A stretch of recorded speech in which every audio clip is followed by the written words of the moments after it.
pill is 100 milligrams of Effexor.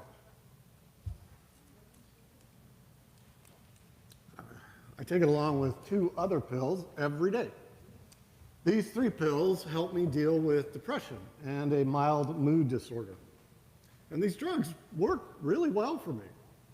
All my life, I suffered from anxiety, depression, and unpleasant mood swings.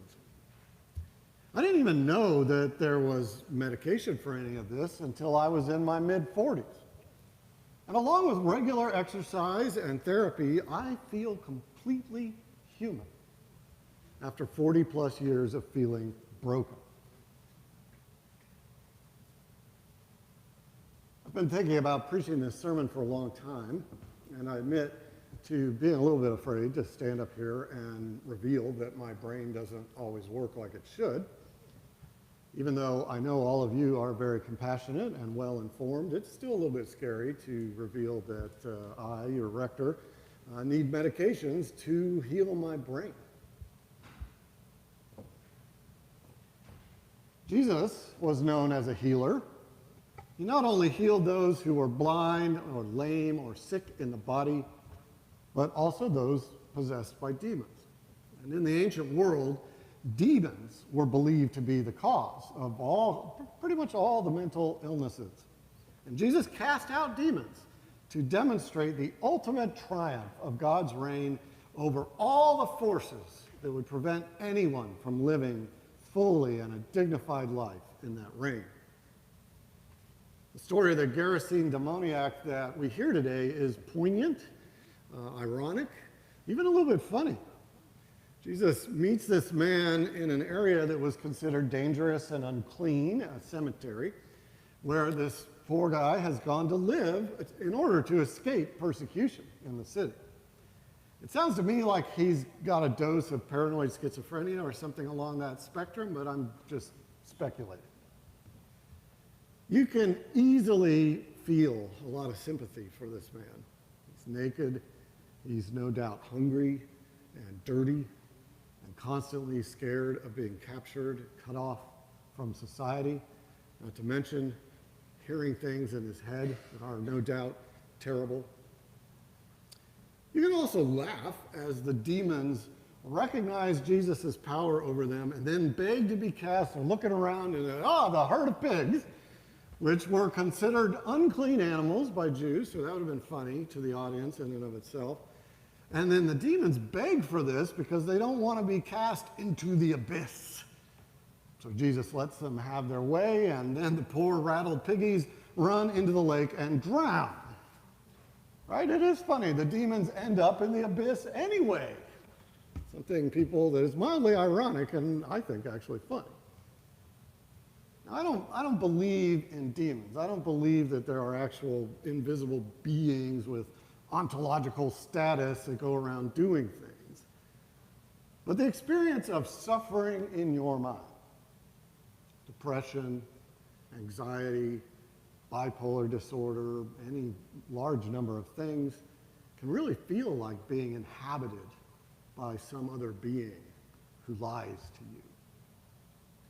Your brain chemistry can act like a demon. That's definitely true. Can trick us, can take over our higher brain functions. And you can't just wish it away, and you can't just pray it away. You can't exercise it away. You can't make it all go away through therapy alone, although all of those things can help.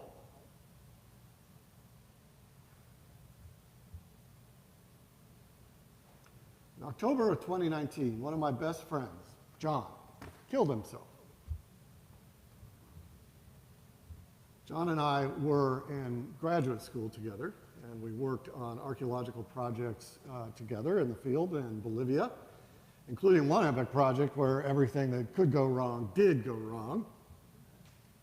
We had the difficult work of writing up these projects in a tiny office begrudgingly granted to us by our domineering and cruel advisor. We shared a house together during our last years of graduate school. Now, all of this was the kind of misery that really bonds you with somebody. We stayed friends as we finished up and went our separate ways, and he actually asked me to be the priest who married him when he wed.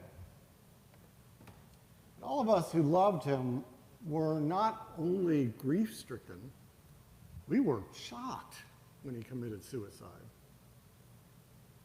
The note that he left indicated that he had been suffering from long-term, deep clinical depression.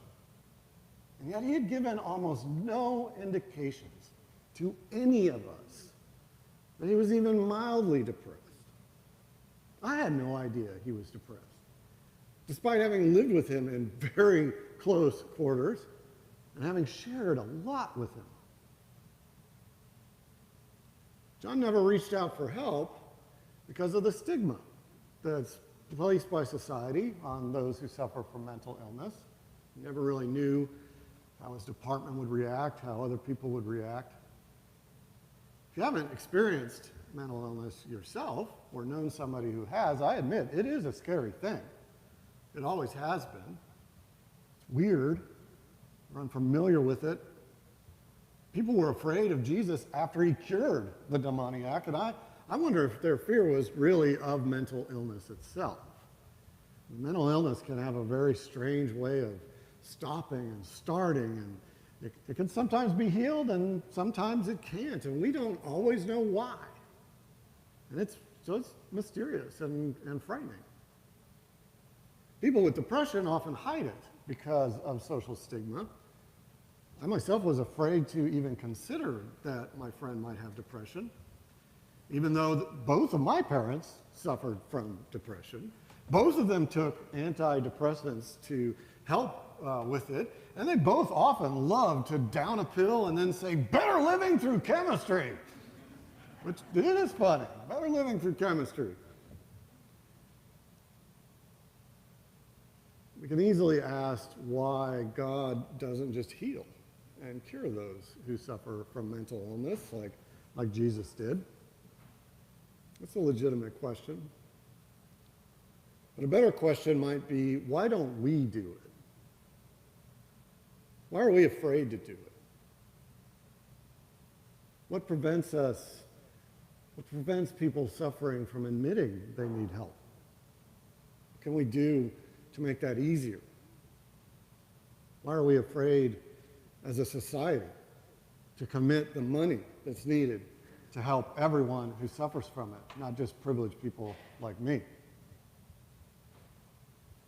What Jesus did that day in the country of the Gerasenes when the demoniac rushed at him out of the tombs was not recoil in fear. He didn't look away. He didn't try to run away. He spoke to the sufferer. He didn't fear the demons of mental illness. They're not catching.